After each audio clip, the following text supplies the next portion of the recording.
Започвам серия от епизоди 5 цента на различни теми. Първата тема е информационната инфлация. Забелязвате ли как абсолютно никой вече не казва нещо с две изречения, ами винаги е поне 5-10 минути, час, 2, 3. Вече няма информация сбита, сумаризирана, резюме. Абсолютно никой вече не казва нещата с две изречения. Вече не е политически коректно.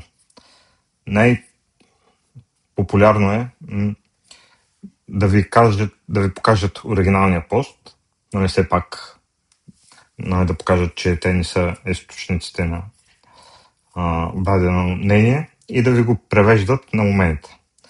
Има също много, които не ви показват оригиналния пост, ами директно си създават български вариант, вече с изкуствен интелект, дори и видеото е анимирано и така нататък. Това е за създателите на съдържание.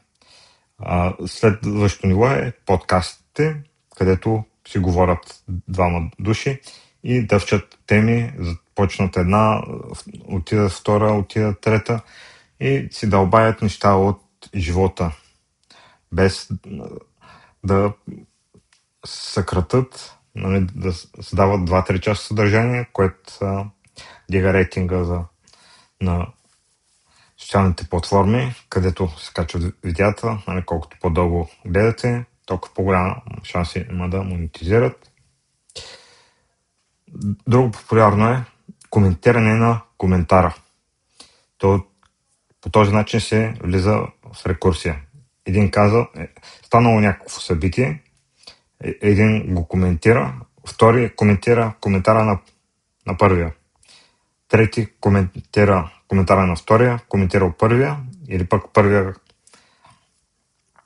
ще коментира коментара на втория и така си циклят, рекурсия, влиза безкрайен цикъл от бля-бля.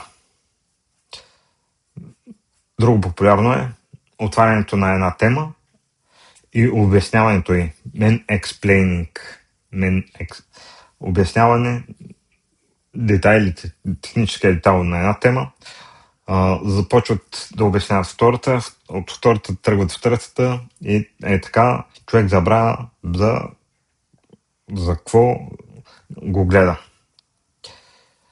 Друго популярно, което се използва от политиците, е whataboutism. Пращане за зелен хайвер.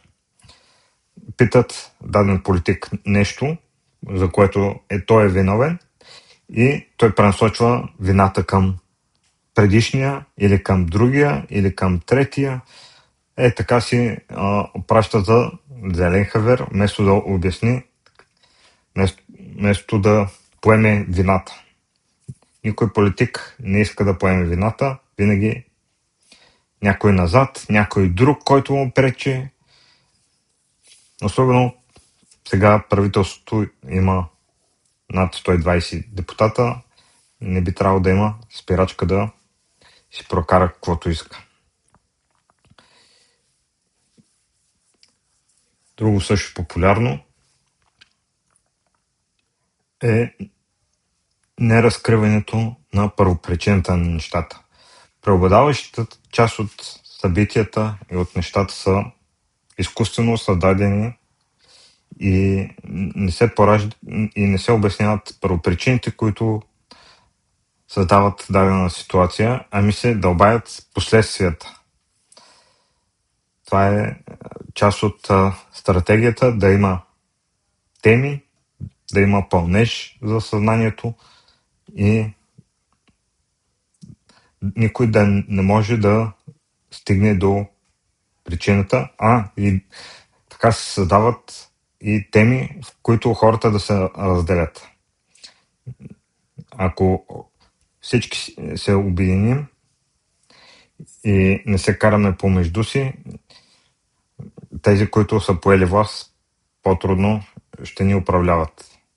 Но това не се случва. Създават се постоянно теми и се впряга машината на коментар, коментиращи и така до посиняване.